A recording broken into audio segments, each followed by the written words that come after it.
Welcome back, ladies and gentlemen. You're listening to The Deal with D and J. I'm your co-host, Jacob Pearl. Alongside me, the wonderful DJ McCatherine. How are we doing today, good sir? We're doing good. We're doing good. Good news has come in hand. Exciting news. Nothing I can share, unfortunately, at the moment. But good news, hopefully, on the way. Coming soon. But life is good. Life is good right now. What about you, Jacob? How are you doing? Just vibing. We got championships now, NBA, NHL Finals. It feels like I've waited like an eon for them. Yeah. The little hiatus, but we got them back now. I can't wait to talk about it. Can't wait to crown them. And then just kind of get ready to hash out the summer and dive into our college football talk and get that going. So just let's not forget we've got straight business here. straight business. Now let's not forget we've got finals in college baseball and college softball going on right now too. That we do. Lots of sports coverage. Do. Looks like we All have the jobs sports to coverage. Do. Well, DJ, let's not dilly-dally here. NBA Finals. Oklahoma City Thunder, the Indiana Pacers. Yes, sir. SGA, Halliburton, Chet, Turner. You name it, it's got stars, it's got firepower, it's got speed, quickness, pace. It's not going to be slow. It's going to be fast. It's going to be a ton of points. It's going to be a really fun series. My initial takeaway I want to have off of this right now is that the SGA launch into superstardom, into the stratosphere, can really hit a next level, hit another gear into what we may have to discuss as maybe one of the best seasons of all time in a single season. Just given where the trajectory of this playoffs he's done, the way it seems like it's going. But man, it feels like we've loved the Pacers, and from everything I'm reading, it just seems like it's just too much thunder. Just too much. But kind of give me your, like I don't know. I'm kind of torn. I'm not sure if it's too much thunder or if I'm undervaluing the Pacers again. I don't know what to think of this. I think as far as a matchup standpoint, it's fairly even, right? You look at the starting lineups, and Indiana's got. It's not like they've got slouches over there. Miles Turner, right? It is Miles Turner. Miles Turner, Pascal Siakam, obviously Tyrese Halliburton. Like, there's some dogs on this team on both sides of the ball. Like, people forget that Siakam just won the conference MVP. I'm sorry, the conference finals MVP. And, he's arguably not their best player. I would argue that he is their best player. But to most, they look at Halliburton as the guy, right? So, and then you take a look at Oklahoma City, SGA's the guy, right? That is hands down. There's no debate there. Chet Holmgren has, held his own when push came to shove. I'm gonna obviously forget this other guy's name because that is definitely just the way that DJ rolls. He dropped like 38 points in Game 4 of this last series. Talk about Jalen Williams. Yes, Jalen Williams is who I was thinking of. Is an up and coming star, right? Who's performed very well in this playoff. So when you look at the matchup, I think it's exciting. I think people get into this mindset that it's just two very underappreciated organizations, underwhelming organizations historically. Right, they've obviously had their points in time where they've been the spectacle of the sport. Reggie Miller, Durant, Westbrook, and Harden for OKC back in the early 2010s. But this is arguably the peak of these two programs, and you're getting ready to see some of the best basketball that you're going to witness in the coming years. The worst thing that can happen for the NBA is for this to be a blowout, right? This be a 4-1, 4-0 type of series going in either direction. That's the worst possible thing that can happen.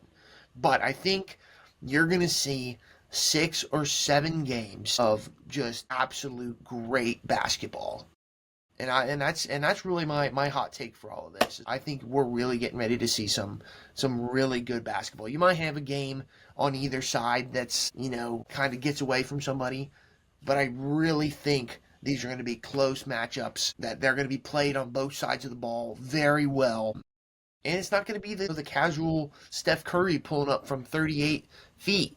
Tyrese will, but it's not going to be that consistent thing, that unguardable type of offense that you normally see in the finals. It's just going to be some good basketball. It's a really simple way of putting it, but I think it's the best way to put it. I think the way I'm looking at this is that this could be a lot of people I've heard say and jokingly say, like, this could be the worst Thunder team to win a championship.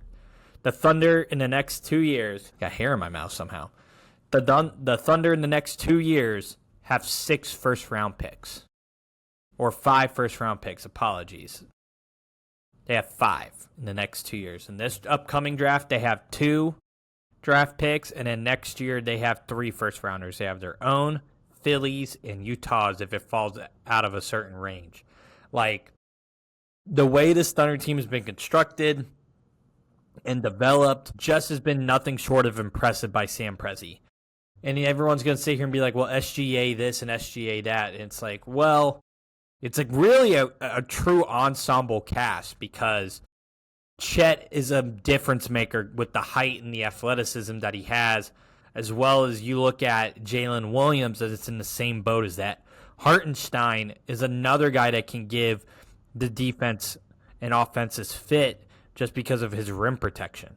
And I think the struggle, Indiana's just playing such good basketball that it's like, will it be enough to survive what will be a lot of SGA free throws and a lot of foul baiting and a lot of, the Thunder crowd's legit.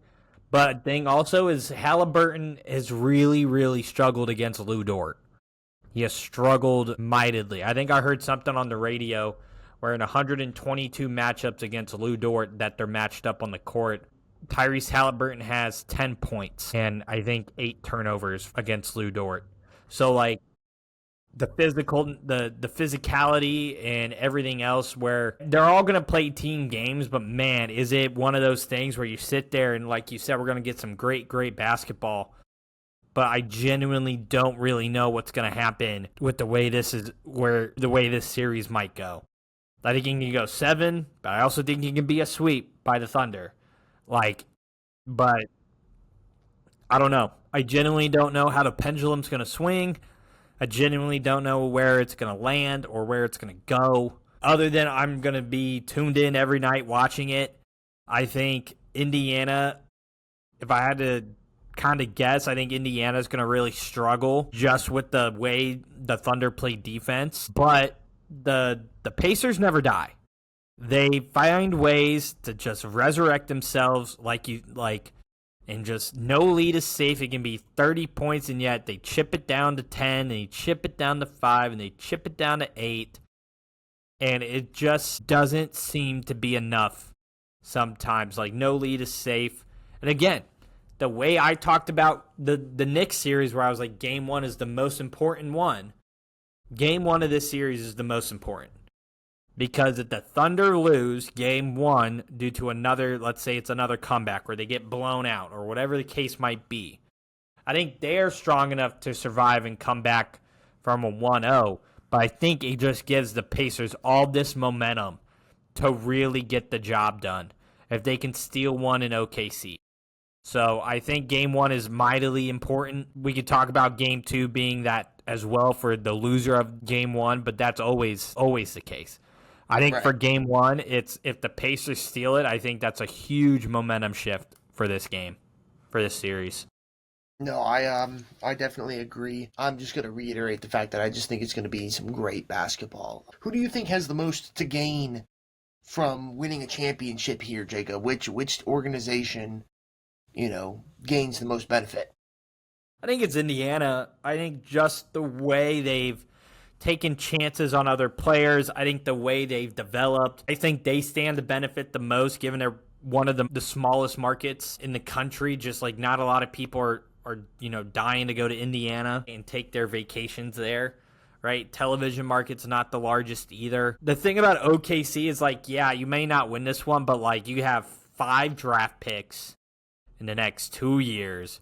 You're going to have plenty of time to figure it out.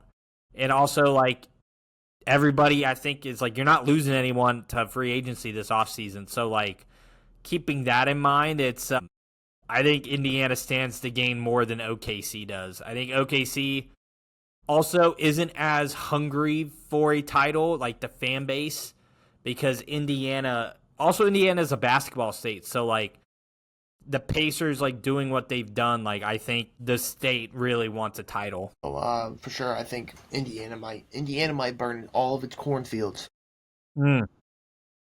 if they win a championship. Do you think basketball wins in any way in this series? Like, I think the state of the NBA. I think everybody keeps talking about the ratings, and, like, yeah, I think the ratings are going to be low, but I don't think that's a subject of because it's a bad matchup. I think that's just the television markets, and yeah, you're probably not going to get the LA, and you're definitely not going to get New York. Like, you're probably not going to get Boston, right? But, like, you're probably going to get the Chicago market. If you really think about it, like, you're probably going to get the Dallas market with OKC being close by. So, like, I think the ratings will be low, but I don't think it's going to be like because the teams are so bad, or like it was like, it's not going to be like when it was the Diamondbacks and the Astros type of, like, I think it was the Astros, right? Rangers. Diamondbacks, Rangers, yeah. That one was kind of like, like, you know what I'm saying? Like, I think just out of nowhere. Out of nowhere, where I think a lot of people really wanted Philly because, like, there's true stardom in Philadelphia with Bryce Harper and all that. Obviously, the Yankees put butts in seats and eyes on TVs. I think the ratings here, I think this is going to be a great. I think it also really shows that the state of the NBA is really transitioning from you got to have a superstar to you don't really have to have a superstar if you just have a team of dudes. Like, if you got 5 dudes that can play really good basketball, that's kind of all you need. Versus, like, back when it was, LeBron and all that, it was like LeBron and then D Wade and Bosh, and then it was Garnett, Pierce, Rondo, and Allen, and, like, there's all these, like, big, massive superstars with these complementary pieces to them versus Indiana and the Thunder. Like, SGA is the engine, but if you take, I'm not going to say the engine, but he is with that offense a little bit. But if he's out, they still can run. They can still execute. Same with Indiana. You take Halliburton out, and TJ McConnell comes in and just replaces it. And they still push the tempo and push the pace. So I think it's a beautiful thing to watch. I think it's refreshing for NBA fans who are kind of like, there was a real dark period in the NBA where, like, Cleveland and Golden State, the trilogy, the four straight finals. That was great because it was like, can LeBron get it done?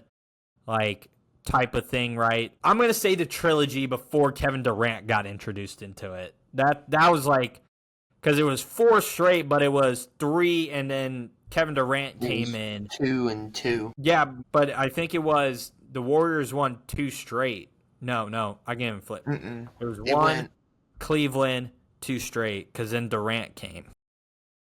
Yeah, so it was. Either way, like, that was cinema. Steph Curry was nuclear. But the Warriors were a team of pure compliments as well. Like, Steph was the engine, but Klay Thompson was a beautiful compliment. Draymond Green was a compliment. I think they had Andrew Wiggins at the time, a compliment to that team as well. And then, like, Iguodala, again, a beautiful compliment to the team. And Cleveland was the same way with Kyrie, Kevin Love, Dellavedova, Tristan Thompson, like, all these compliments. But it was really dedicated by LeBron and by Steph versus now it's really team basketball. I think that's refreshing to see. I think Boston was a beautiful example of this last year too, of like complementary basketball. But they just had so many stars playing such complementary roles. Versus this year, I think it's refreshing. I think I'm gonna really enjoy this. But, man, it's hard to not see the Thunder win in, like, 5, personally. No, I think it's a refreshing thing among all sports when you can see a team that's been developed and not bought win a championship and make it. And because normally it's hard to get one team to get to the top. And these are two organizations who have both developed their teams into what they are now, right? Like, when's the last time you saw two built up teams, maybe outside of the Rangers and Diamondbacks? And then you can argue that that was pretty much bought by the Rangers and their staff that year. But even in football, like, I can think of maybe the Eagles, right? As a team that Yeah. was pretty much built and not bought. Maybe the Patriots are another one in their dynasty years. I think you can look at the Rams and Bengals Super Bowl as a really good example of teams built from the ground up. Joe Burrow in Cincinnati, a bunch of them are homegrown talents. The Rams, almost all of them were homegrown talents outside of trading for Matthew Stafford. But everybody else on that team was kind of a centerpiece. I think they signed Figuring it out. Ramsey earlier. Like, they made some big moves and, F them picks, but I think that's also another good example. I think hockey's kind of hard because hockey, like, it's they technically build it from the ground up, but everybody's different. And like, the Panthers technically built their team from the ground up, and so did Edmonton. But like, you can say it about 90% of the hockey teams in the playoffs. But like, man, I think it's super refreshing. I just think it's refreshing. I mean, last year was refreshing too with the Mavericks and Celtics, but I think this is a really nice, refreshing one. Just given the play of these playoffs, it makes it very enjoyable to watch them. I don't want to steal your vibe here or steal your podcast production here, Jacob, but like, who do you got? I think I'm going to go Thunder in 6. I'll give Indiana 2 games, but I think Indiana's going to have a really hard time, especially if Halliburton gets shut down. And it's not even the Halliburton points that I'm worried about. It's the passing and assists that he's able to get off of his drives and his threats.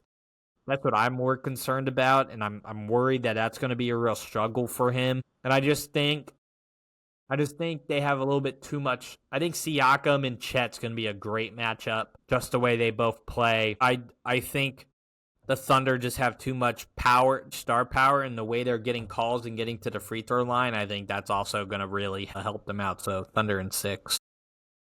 I am actually going to lean the other way. OKC isn't a team that I've very much doubted. Like, there were points where I would have taken other teams, i.e. the Nuggets, in Game 7 over them. But throughout this whole entire playoffs, I've counted Indiana out. Through all of them. I am not going to do that in this pick. I think the Pacers win in 7. I think no matter how... I mean, Halliburton's got to show up at points, but Siakam is really the guy who is not really looked at as a difference maker when I feel like you're developing a game plan against the Pacers. You're looking at Halliburton. How do you stop him from getting hot? And you need to know that. But Siakam is really the guy who, even if he's not scoring all the points on offense, he's a great defender. But he's also been an offensive engine throughout this playoffs and really all season long. So I'm not counting the Pacers out in this series at all. Give me Indiana in 7. Well, with that being concluded there, in hockey, DJ, we got a rematch of last year's Stanley Cup final. Edmonton Oilers and the Florida Panthers. I don't know if you remember last year, but the Florida Panthers were famously up 3-0 and almost blew a 3-0 lead, but they won in Game 7, and Connor McDavid famously was crying in the 9 yards and how much it meant to him. As we record right now, Game 1 is currently going on, so not so much of a full series preview because we'll have a Game 1 in, and when this comes out, Game 2 will be tonight. But I am currently heavily invested right now. It's 3-2 Florida off a questionable. One of the goals was off a questionable call. They called a penalty on Edmonton for tripping, but I think the player fell on his own. But he was in the goalie's crease, which should have been a no goal, but they counted it, and it is what it is there. But Florida, the biggest difference for me that I think is going to ultimately come down to is Florida's forecheck is one of the best in the game. They keep pucks in the zone. They find it hard for it to get out on the opposing side, and they make life so difficult. And I think Edmonton has a ton of talent and a ton of speed. And I think it really comes down to, like, it's so cliche to say, like, it comes down to goaltending, but it truly does. Brovsky's one of the best, and Stuart Skinner's going on a playoff run that is very, very insane. Very Jordan Binnington-like. It's unreal what he's been able to do, but who knows how long he can keep it up because, again, they had over 5 days of rest as well, so it's an interesting series, and the roles are flipped. Edmonton has home ice advantage, but it's Canadian hockey. Like, that can be tough to deal with up there. So, yeah, it's kind of a light preview. I'll be diving into every game afterwards on TikTok. But, yeah, this is going to be it's going to be another great series. I just think I really want Edmonton to win. I think Edmonton will win in, like, 7. But Florida, man, Florida's one of the best teams construction-wise that I've seen in a long while. They got a guy coming up in free agency that is very pivotal to their team, but I don't know if the Panthers will pull the trigger on the contract because he's probably going to ask for 8 years, and what he's probably going to get is 8 by 8, which is 8 years, $8 million, but I think he's not going to get – I think he's going to get way more by another team. And he can easily see 8 and a 9, 8, 9.5. And if that's the case, he's not staying in Florida, and he'll go somewhere else. So this, like, again, it's very much Tampa Bay Lightning-esque where they made some big trades. The contracts aren't bad, but now you're getting into territory where some key guys are going to come up for you, and it's a question of can you replicate the magic, or are you going to pay up to keep a single player? And I think that's a real question mark for the Panthers this offseason, but it doesn't matter if they win another cup. So, obviously, their goal is right now, but I truly do believe it comes down to goaltending. I truly believe it. I think these teams are very evenly matched. I think Florida's forecheck is going to be a massive thing for Edmonton to deal with, but they've shown that they can handle it before. But I don't really know how long you can handle the more hits in the more games you play. What gives you the inkling that Edmonton has what it takes to get it done in 7 versus last year? Like, what difference is it this year that makes you think that Edmonton can get it done? I think the difference is that I think we'll hit a point, or we'll hit a game where it's a Connor McDavid game, where he's just going to will Edmonton to win.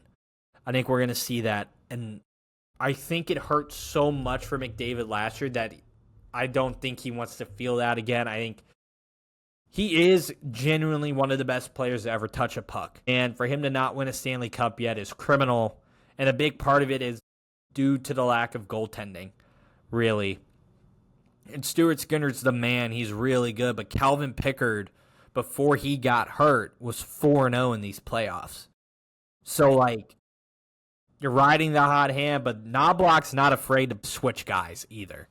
So I just think also, like, you look at the historical facts, like Wayne Gretzky loses his first one, wins the next one when he plays the same exact team.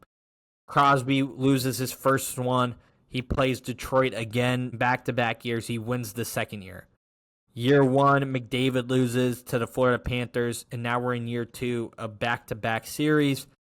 And history may repeat itself. I mean, it's ironic that they're the 2 greatest players of all time, Crosby and Gretzky, and now the other greatest player of all time is here with McDavid.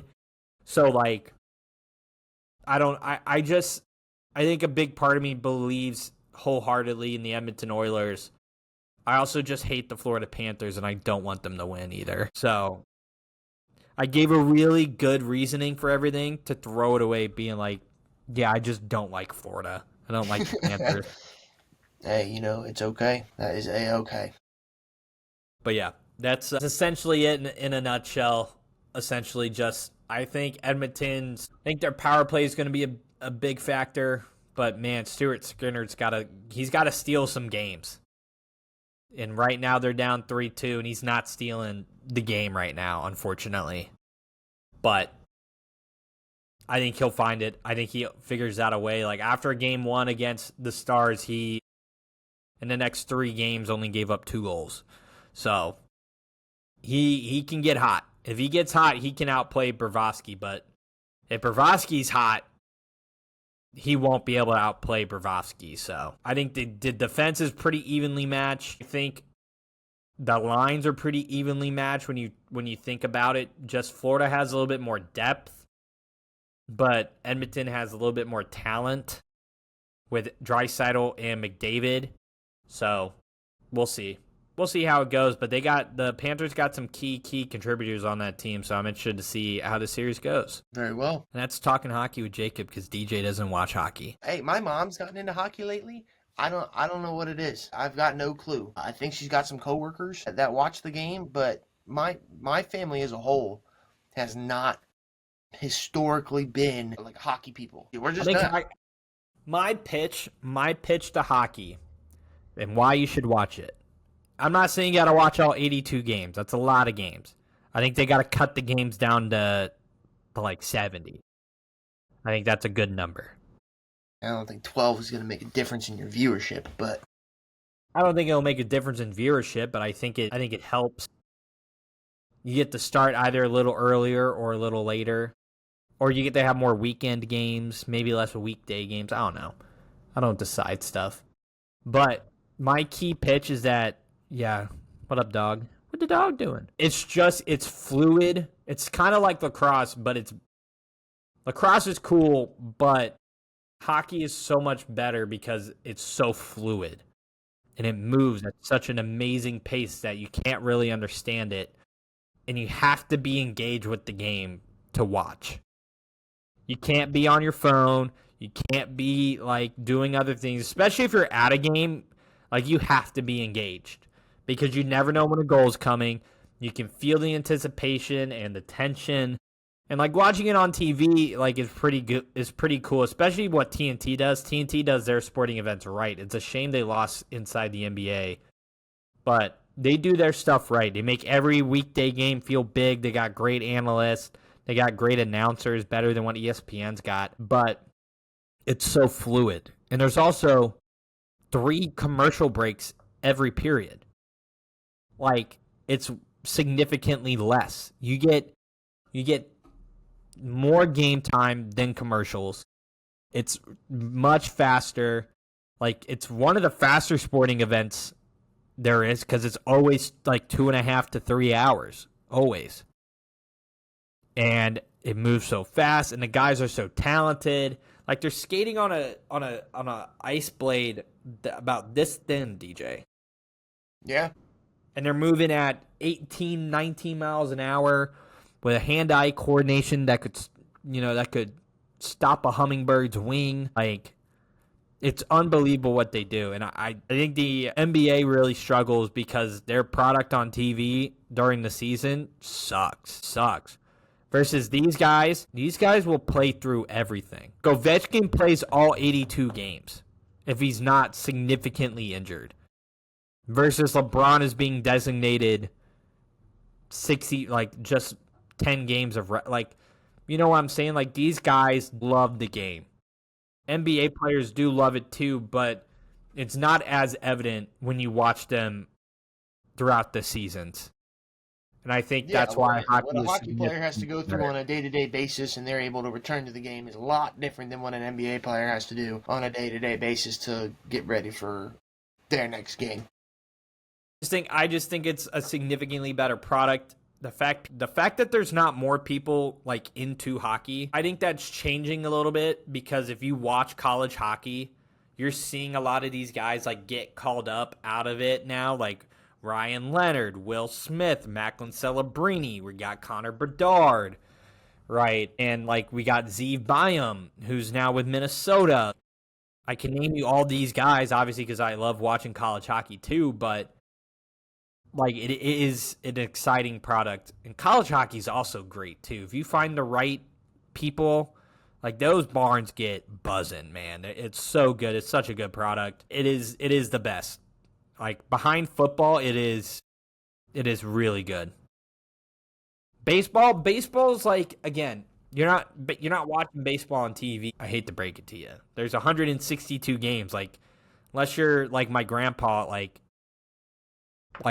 and you have the time to watch 162 games. Like I'm not gonna watch 162 games. I might turn on a game every now and then, but like I'm more willing to throw on a random hockey game on a Wednesday than I am like a baseball game, and I think that's why it's superior. Nothing's gonna beat football, but football has a little bit of whackness to it. But the TV product's great, and I'd much rather watch it. It's weird because I think hockey, if I had to rank them, like what's the best like in game you go to, hockey's the best, without a doubt. Maybe some college stadiums can beat that, but on a consistent basis, would you rather go to a football game on Sunday or would you rather watch it at home? Sunday at home. Well, I haven't been to an NFL game yet. Well, That's we got still on my bucket list. Well, we got to change that. I'll tell you right now, I would go to a hockey game every day of the week. Every day. It's so much better than going to a football game, personally. All right. And that is a very unpopular hot take. But if you've been to a hockey game, you know it's the best live product out of the big four sports. Take your word for it. College football, I think, is the only thing I will give the exception to. But that's not a professional sport. It's the best professional atmosphere. College football's king, baby. Well, DJ, did you see the bad segue by our part here? Great podcasting. But I lost you. You froze. You're back now? I can see you now. I've been here. You froze for me. Well, terrible segue. Great podcasting here, but college baseball was kind of nutty this weekend. We both kind of covered it.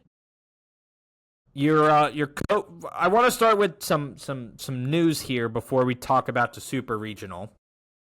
But Kevin O'Sullivan, the manager of the Florida Gators, got himself into some deep hot water, man. This guy, I don't know what happened in Conway. I've read some reports.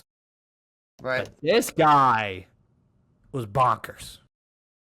He hated everybody and everything at this freaking Conway Super Regional. At this Conway Regional. Like, he was upset apparently that they moved the game time up an hour or back an hour. And he was back an hour. He was chewing out the site rep. He was chewing out Coastal Carolina staff. Like, I get you're an SEC program, but you got to treat people with respect. This is where I lose my patience a lot of times, is when this happens, when coaches just out of nowhere are ripping people. Like, they're doing their job. You may not like it because you're trying to do yours, but the last thing you need to do is make yourself look stupid like he did here. I think they moved it back an hour, and he was pissed about it. And apparently I heard ECU guy had a whiteboard. He was like, "What's up, coach?" And Kevin O'Sullivan told the ECU player to take that whiteboard and shove it up his butt with colorful language, and was just cursing out every ECU, like, so unprofessional and just not setting the standard for your team. So I've obviously grew up playing baseball. I have had multiple buddies of mine go to camps and everything all over the state of Florida. And I talked to one guy, my buddy Chris.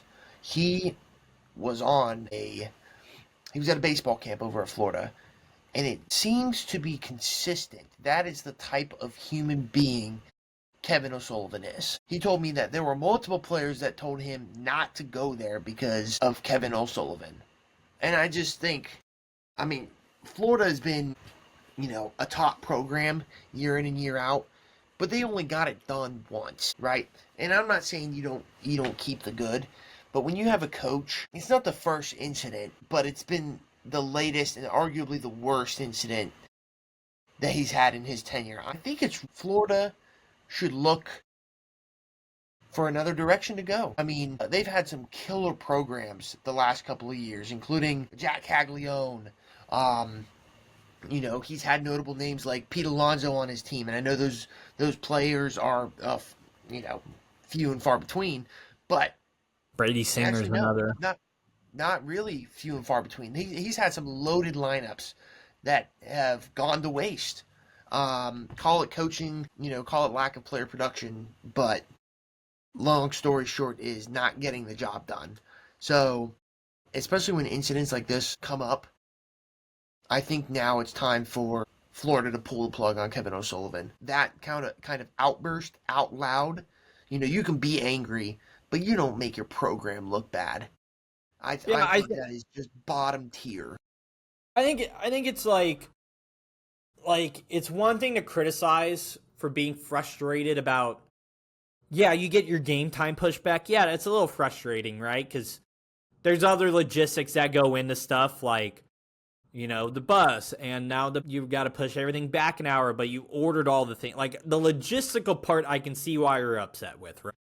Mm-hmm. You got the bus driver, you got the food coming in, like you got to check out of your hotel room, or maybe you got to stay in it, right? I get some of that, but there's no reason to belittle and berate an NCAA site rep who's a Hall of Famer, I believe a college baseball Hall of Famer, and do that to him, and to treat the NCAA in that way, and especially to then also treat the host site.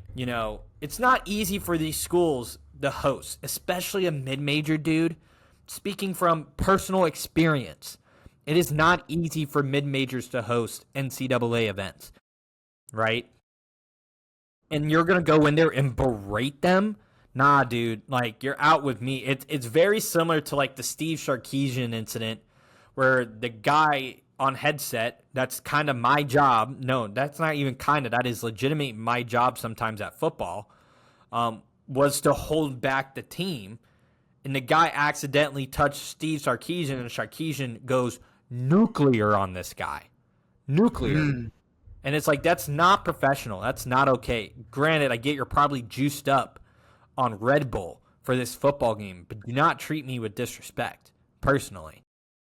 It's just the way it kind of goes. And the AD came out and said that did not represent his program. He said he was extremely disappointed in what he saw from him.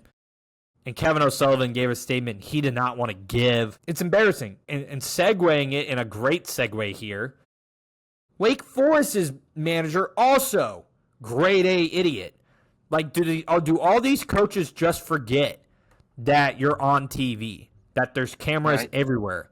Like, you cannot call a guy a fucking, like, you know what I'm saying? Like, you can't say those. You can't say that. And worst part, you say it, and then you give up a 2-round bomb. You want to talk about instant karma? Right. I know coaching is coaching, and I'm all for a tough coach, right? I want a tough coach. I want you to coach me hard. Don't disrespect and use terrible language to warrant your style of coaching. Yeah, and I get it. I think A lot of these managers are older too, so but man, like, know your surroundings, man. Like, idiots, all idiots. Like Kevin O'Sullivan, like, his was out loud in public, and the Wake Forest head coach, whose name I'm blanking on, I don't know his name, but in public enough, right? It's also tough because the camera cuts to him literally saying it and then cuts to the home run. Like, you just have to know. There's cameras. Go like this. You're chewing gum. You've got glasses. Put the clipboard over. Down. Like, you're sitting on the dugout, the gate of the dugout. Just put your head down there for a second. If you let something out. Greatest advice I got from my girl KP, who's now the senior sport woman administrator for the ASUN conference, but she was the head of marketing at UNF, and I was running softball. And it was a softball night game. I was there all day, and I was laying my head down in the back. But on camera, on ESPN Plus, you can see through the glass. And you can clearly see me. And she goes, there's always cameras on. Always. So that, to me, was I'm always putting on my best face, polite, watching what I'm saying. You never know where the camera is, who's surrounding you, and you don't know who you're talking to. So, like, best piece of advice I've ever got, I wish some of these coaches got trained again in PR because you cannot say stuff like that. Moving on. Segueing out of this, let's talk about the Supers because we had an insane regional weekend, DJ. Insane. I think it was more insane than what I was anticipating. Vanderbilt loses to Wright State. Right? Gets the first game. Guy pulls his pitcher after 75 pitches and throwing a shutty no-hit. Loses. Goes back, learns from his mistake. His guy throws 8 innings of one-hit baseball. Obviously, they, gave up some runs in the ninth, but they won it at the end, and that's all that matters. Vanderbilt, eliminated. Texas loses to UTSA, eliminated. Yeah. The Roadrunners. Murray State takes down Ole Miss. Duke takes down Georgia and Oklahoma State. Like, Miami takes down Southern Miss. Like, West Virginia takes down Clemson. Like, all these big seeds didn't even escape their regionals. I think it just goes to show while we're in a tremendous era of uncertainty and chaos and NIL and transfer portal. I'll let you get a word in here before I'm done on my soliloquy soapbox conversation here. Baseball just has unbelievable parity. You get the guy who's probably had 3 Red Bulls, 2 ibuprofens, probably more ibuprofens, can't feel his right arm, and he shoves against some of the best teams in the country. And here we are. Like, this, I love these Supers, but I want you to get a word in because I'm getting excited here. No, the regionals were absolutely stunning. I mean, you talk about Cinderella stories left and right. You had Little Rock, who lost 14 of 15 games to end the season, came through and was 1 win away from making it onto the Supers. And, they fell short to LSU, but in an awesome game. They gave LSU everything that they could. Pushed them to the brink. LSU had to give them everything that they had in order to come out with the win. Yep. And then you have a team like Stetson making it through, to the regional final, and put up a monstrous game against NC State. And unfortunately, NC State just had a more monstrous game, So this underdog story and all these teams, like you mentioned already, Wright State, East Carolina was a good team. Right, dude, they're so good. Count out East Carolina, but knocking out Florida is tough to do, and it's just UTSA you had mentioned, and they're just it's unbelievable. It's parity, like you mentioned. It's starting to feel like March Madness, if you will. It's really giving that type of vibe right now. It has a little bit of the opposite effect of softball because right.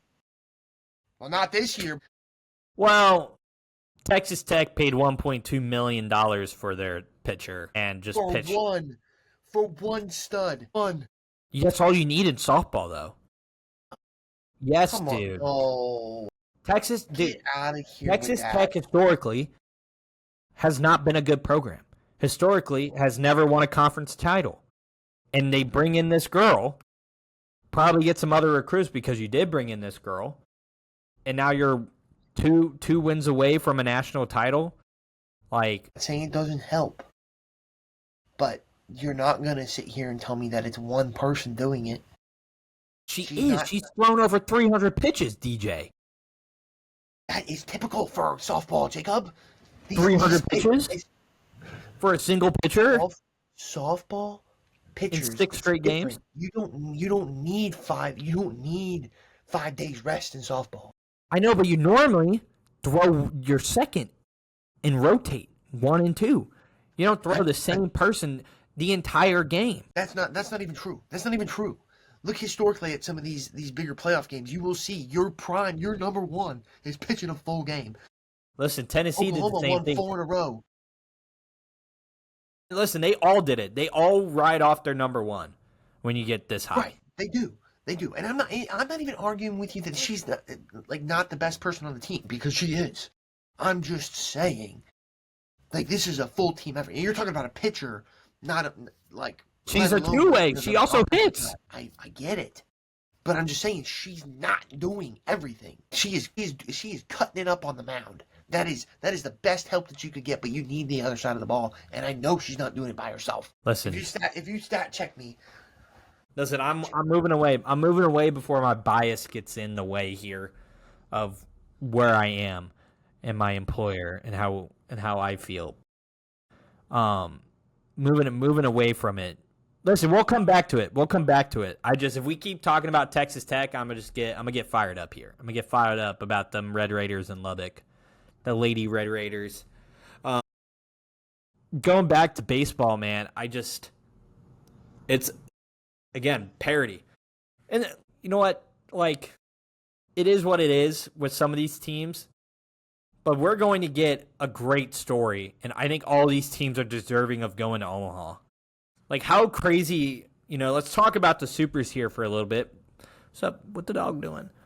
Like, let's talk about Supers here. Louisville, Miami. I think, again, you're looking at this series here. Louisville just pitches and hits incredibly well. In Miami, I still don't think Miami's that good. I think the region they were in wasn't that challenging. All respect to Southern Miss. But Southern Miss historically can't get out of their own regional every time they host.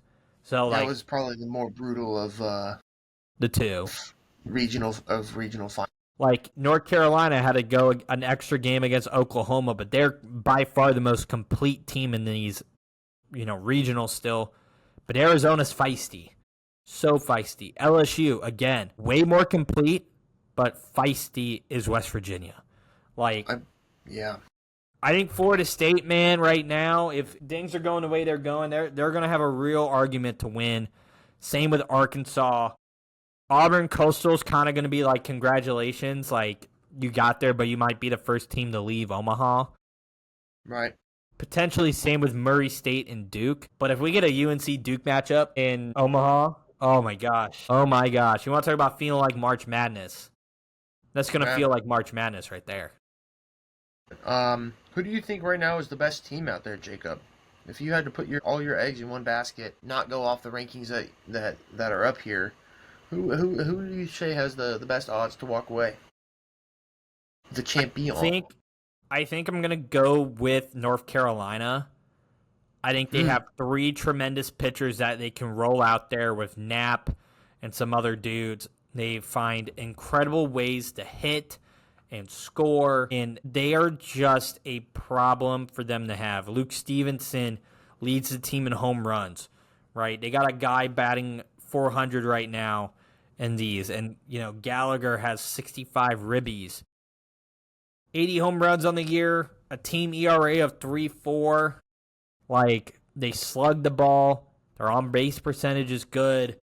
I just think the way that is for them, and the way the rest of this kind of shakes out, it really is. I will say this. I truly do believe it's North Carolina or Arkansas's national title to lose. I truly think it's one of those two teams. Okay. You said Arkansas or North Carolina? Yeah. And I think this is the best chance Dave Van Horn has had in a while to get this title, looking at the landscape of the way Omaha could shake out.